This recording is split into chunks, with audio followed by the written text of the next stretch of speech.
Hi guys, good morning student. तो आप लोगों को हमारे चैनल में सारे क्लासेस के यूट्यूब चैनल अजीत पटेल आप लोगों को बहुत बहुत स्वागत करता हूँ।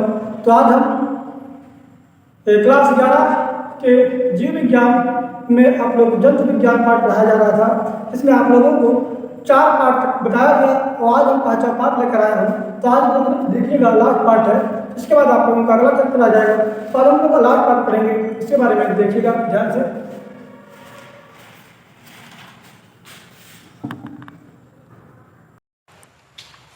तो आज हम लोग फिर पढ़ने वाले हैं, देखिएगा। उधर हम 4 पार्ट तक पढ़ चुके हैं। बायोलॉजी के कक्षा 11 की बायोलॉजी के पहला पार्ट जीव जगत के बारे में हम लोग पढ़ चुके हैं।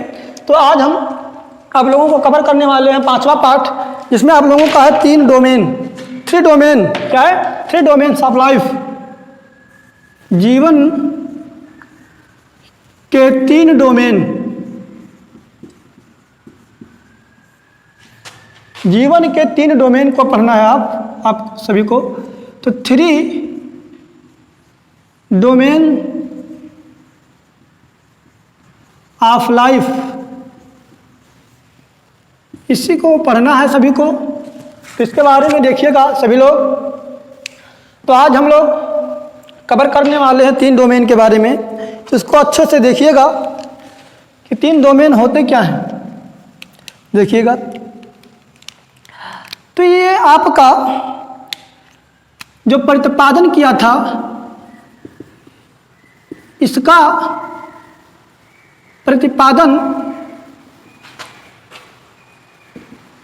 कार्ल बीज ने किया था। कार्ल बीज ने किया था। कौन किया था? कार्ल बीज ने किया था। कब किया था?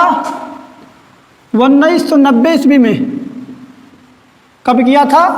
तो 1990 ईस्वी में इन्होंने क्या किया? 3 डोमेन के बारे में बताया। किसके बारे में? 3 डोमेन के बारे में बताया। चलिए अब पढ़ते हैं हम लोग। समझ में आ गए? तो चलिए पहला आप लोग पढ़ते हैं। पहला जो है आप लोगों का डोमेन डोमेन आर्किया। क्या है? Domain archaea. आर्किया या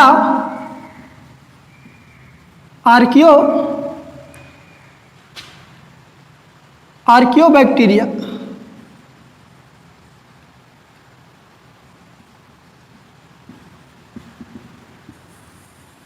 ये आप लोगों का है। पहला क्या है आप लोगों का? तो डोमेन बैक्टीरिया और आर्कियोबैक्टीरिया को हम पढ़ेंगे। तो इसमें देखिएगा अति आद्य सूक्ष्म होते हैं। इसमें जो पाए जाने वाले जीव होते हैं अति आद्य जीव होते हैं। क्या होते हैं? अति आद्य जीव होते हैं, बहुत ही सूक्ष्म जीव होते हैं। समझ में आया? इसके बाद आप लोग पढ़ेंगे, इसमें बहुत सारे जो जीव होते हैं, सभी जीव किसके बने होते हैं? तो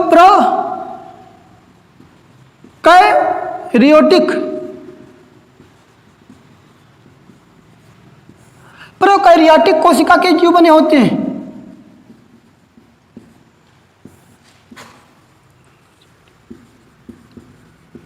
समझ में आया?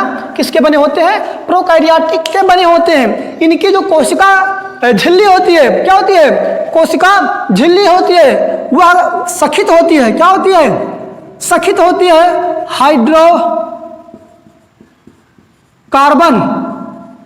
हाइड्रोकार्बन श्रृंखला की बनी होती है। इनकी कोशिका झिल्ली जो है किसकी बनी होती है बच्चों? तो सखित हाइड्रो श्रृंखला की बनी होती है। समझ में आया? और इन पर एंटीबायोटिक का कोई असर नहीं होता। इन पर एंटीबायोटिक का कोई प्रभाव नहीं होता है। और इनकी तो ये कहाँ रह सकते हैं? इनको जो रहने का स्थान है, इधर बता दे रहा हूं, देखिएगा। इनको जो रहने का स्थान है, यह आप प्रतिकूल वातावरण, क्या है? प्रतिकूल वातावरण में ही रह सकते हैं। ये तो इनके लिए कोई प्रतिकूल निश्चित वातावरण नहीं है तो क्या हो सकते हैं, मर सकते हैं। प्रतिकूल का मतलब उनका कोई एक निश्चित ही वातावरण है जिसमें वो ढल जाते हैं, उसी में रह जाते हैं, तो वही उसी में रहते हैं। समझ में आया? जैसे आप लोगों का है एग्जाम्पल में कौन कौन से जीव हैं। मेथोजेनस क्या है?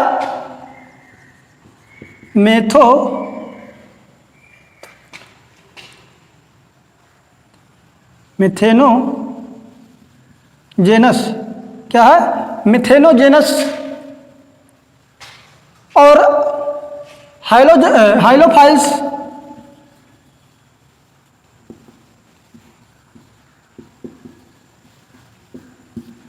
ETC। मेथेनोजोनस और हाइलोफाइल्स नामक जो जीवाणु होते हैं ये आर्कियो बैक्टीरिया आर्कियो में पाए जाते हैं। ये विभिन्न प्रकार के प्रोकार्योटिक कोशिकाओं के बने होते हैं। इनकी कोशिका जो झिल्ली होती है ये हाइड्रोकार्बन श्रृंखलाओं के बने होते हैं। ये बहुत ही सूक्ष्म जीव होते हैं। समझा गया? अब दूसरा देखेंगे तो अब दूसरा में आप लोग देखेंगे दूसरा जो है ये आप लोगों का है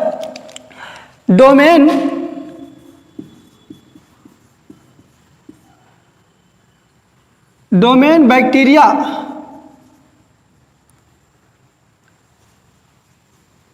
क्या है? डोमेन बैक्टीरिया या यू बैक्टीरिया। क्या है दोस्तों? छात्रों देखिएगा, डोमेन बैक्टीरिया या यू बैक्टीरिया है। इसको आप लोग इसमें जो होता है, इसमें जो कोशिका होता है ये भी कोशिका प्रोकैरियोटिक कोशिकाओं के ही बने होते हैं। तो इसमें क्या होता है, जो कोशिका कला होता है ये अलग होता है। कोशिका भित्ति क्या? कोशिका भित्ति इसमें जो होता है अलग होता है। ये किसका बना होता है? ग्लिसरॉल के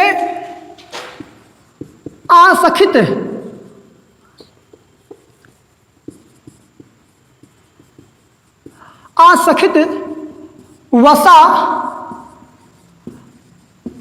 अम्ल से जुड़े कर बनते हैं। समझ में आया? तो ये कोशिका भित्ति, इनके कोशिका भित्ति ग्लिसरॉल के आसखित वसा अम्ल के श्रृंखलाओं से मिलकर के बनता है। समझ में आया? और इनका कोशिका कला क्या है? कोशिका कला किससे बनता है? ग्लिसरॉल के आसखित वसा से बनता है। और कोशिका भित्ति जो है, भित्ति का जो निर्माण होता है, किसका निर्माण? भित्ति का जो निर्माण होता है वो किससे होता है? तो देखिएगा, इसका निर्माण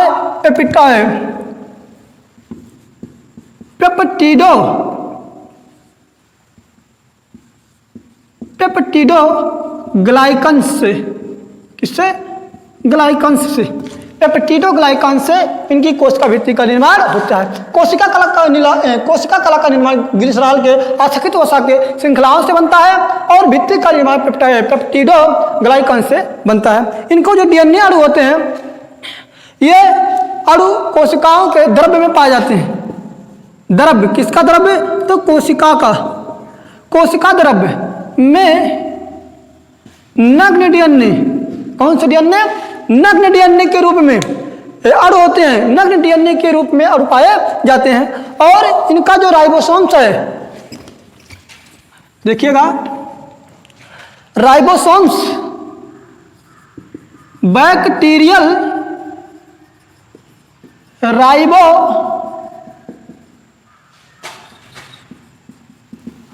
70S किस्म के होते हैं। 70S किस्म के होते हैं। समझ में आया? जैसे एग्जाम्पल में बता देता हूं, जैसे माइकोप्लाज्मा,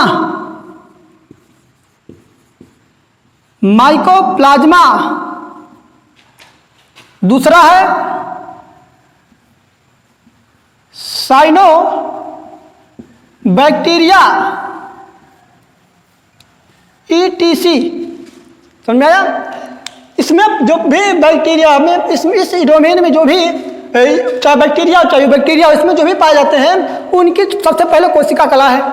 क्या इन बैक्टीरिया का जो कोशिका कला है वो किसका बना होता है? तो ग्लिसरॉल के आसखित वसा अम्ल की श्रृंखलाओं से बनी होती है। और जो भी कोशिका भित्ति है वो पेप्टिडोग्लाइकन्स के निर्माण में होता है। और जो द्रव्यमान में पाए जाते हैं वो नग्न डीएनए के रूप में होते हैं। और बैक्टीरिया बैक्टीरियल राइबोसोम्स इसमें 70 किस्मों के 70 प्रकार की किस्मों के होते हैं, जैसे माइक्रोप्लाज्मा, साइनो बैक्टीरिया के रूप में पाया जाता है। समझ में आ गया? अब अगला देखेंगे हम लोग। अगला जो डोमेन है वो आप लोगों का है तीसरा डोमेन जो है यूकैरिया या यूकैरियोटा। ठीक, ये आप लोगों का है अगला। अब इसमें क्या होता है, इनकी कोशिका या इनकी कोशिकाओं में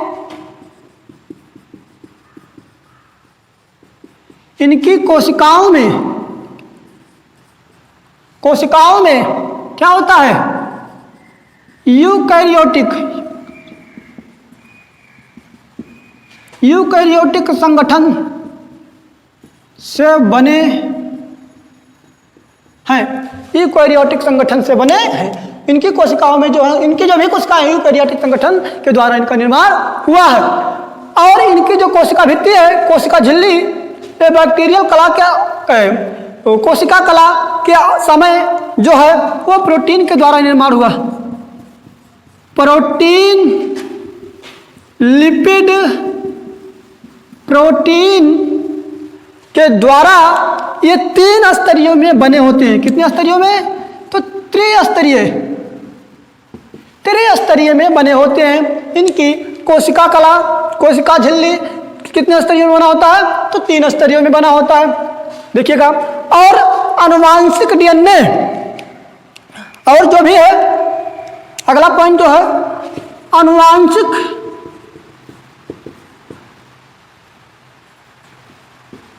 पदार्थ, जो भी आनुवांशिक पदार्थ होता है, आनुवांशिक पदार्थ डीएनए, आनुवांशिक पदार्थ डीएनए तथा बेसिक प्रोटीन्स तथा बेसिक प्रोटीन जिसको हम हिस्टोन कहते हैं। क्या कहते हैं?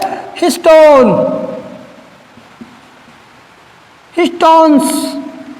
तो हिस्टोन नामक एंजाइम से ही आनुवांशिक पदार्थ डीएनए तथा बेसिक प्रोटीनों के द्वारा क्या होता है, इनका निर्माण होता है, डीएनए का निर्माण होता है। और ये इनका जो प्रकार है, और इसमें आरएनए का प्रकार भी अलग अलग होता है यूकैरियोटिक में। समझ में आया?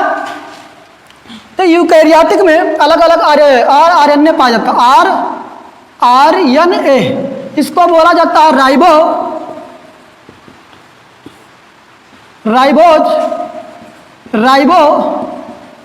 न्यूक्लिक अम्ल। समझ में आया? राइबो न्यूक्लिक अम्ल ये कहाँ पाए जाते हैं? तो राइबोसोम्स में पाए जाते हैं। कहाँ पाए जाते हैं? राइबोसोम्स। कहाँ पाए जाते हैं बच्चों? तो राइबोसोम्स में एक दानेदार के रूप में क्या होते हैं? घासे होते हैं। समझ में आया? तो आगे देखिएगा कि राइबोसोम्स है, इसमें राइबोसोम्स 80 प्रकार के किस्म होते हैं 80 प्रकार के किस्म होते हैं। समझ में आ गया? तो आगे देख, इसके जो एग्जाम्पल है देख लीजिएगा। एग्जाम्पल में देखिएगा, एग्जाम्पल में पाए जाते हैं जैसे फंजाई, FUNGI फंजाई हो गया। इसके बाद आपका हो गया प्लांट्स,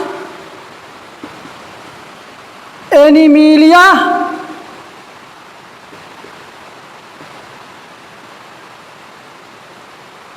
या एनिमल्स लिख लीजिए, तो एनिमेलिया एनिमल्स इत्यादि के रूप में ईटीसी। तो ये आपका इतने जो एनिमेलिया, फंजाई, एनिमल्स, प्लांट्स जो भी है ये यूकैरियोटिक में पाया जाता है। किस में पाया जाता है? यूकैरियोटिक में पाए जाने वाले हैं, डोमेन में होते हैं। समझ आ गया?